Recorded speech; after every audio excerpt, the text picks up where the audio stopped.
Zeinar, thank you to the organizers and especially Peter Alvarez for inviting me. I feel honored, and I'm in a minority.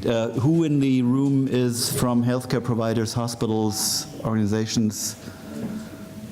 Okay, let's say a qualified minority. I expect you, when I get attacked, to sort of build a circle around me, and then we'll see on from that. Okay, we find data pools cool.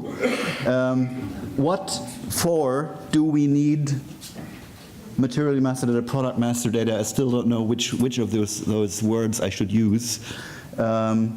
Anyway, we needed. I mean, you've seen part of this before. It needs to be reiterated so that actually everybody starts to understand it. So excuse me for reiterating some things that you've heard yesterday. Patient safety is a very important driver, has been said many times. For that we need to identify the product, and we need to identify when it was produced, to what lot it belonged, which the serial number, does it is the shelf life at its end, and we need product characteristics so we know whether it's allergenic, contains latex, whatever. Then of course we have to have leaner supply chain management. For that we need identification for procurement tracking, stock surveillance. We again need characteristics, among them classifications. And we need, of course, then for supply chain management, we need terms and conditions. And then for clinical processes and revenue, we need identification of the product, and hence product characteristics as well. And you see, identification is an important factor, which actually I think is underestimated in the context of master data. But we had extreme pain getting the information from a bundle of manufacturers about the GTINs or other unspeakable identifiers for the products that we have on the shelf, because we were starting into barcoding at the point of care, and getting that information from the manufacturers was a pain in all thinkable parts of the body. Starting from the brain, of course. Our purchasing people had big headaches, but it didn't end there. Identification is central, and here a very personal remark. A couple minutes before this session, I must have lost my badge somewhere, so I lost my identifier. I feel naked without it, so if you found it, please return to me or to the front desk. I find it crucial. Okay. Master data communication. Volker Zeinar has already told it. Many-to-many communication is unreliable and cumbersome. How cumbersome that is, we have sort of painfully experienced. The data hub is an established principle in IT. IT people keep telling me that, of course, the various, I don't know, some 20 clinical subsystems in our hospital, special system for cardiology, for endoscopy, for you name it, are linked to the central patient data management system, to the central clinical information system by a communications server who is able to speak to every individual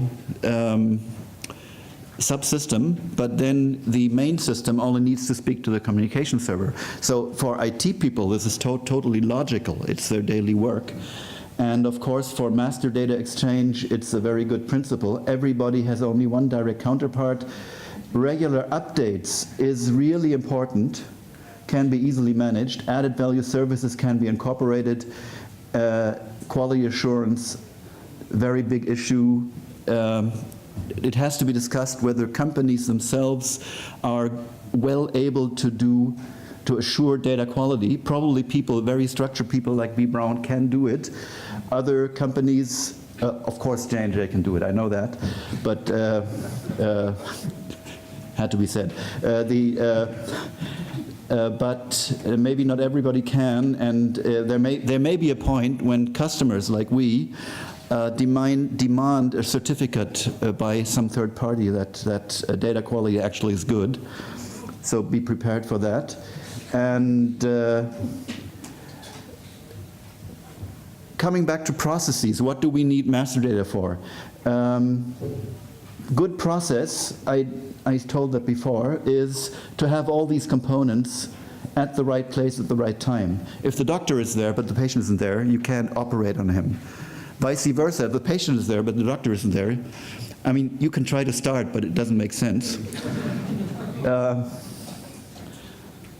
But also, you have to have all the information about all the components at that place. So it's no use if you want to use a device and at the point of care you want to look, can I do this now?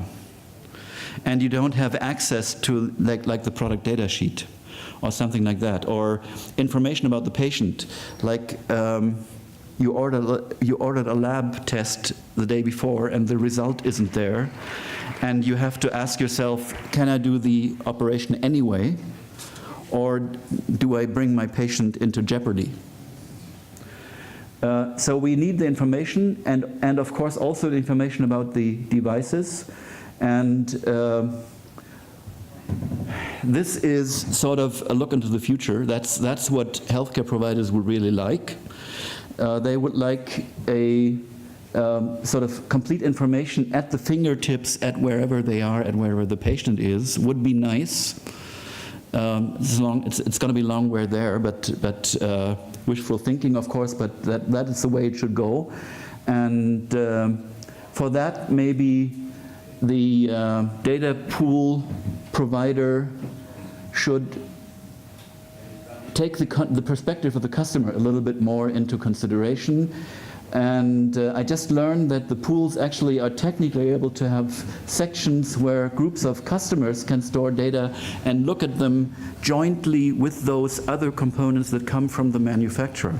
Of course, the manufacturer is owner and in sole responsibility for the data that comes from the manufacturer, but you might want to join it on the product with other data that the customers themselves, maybe in a group, have added to those. And that would be really nice to have. Thank you very much.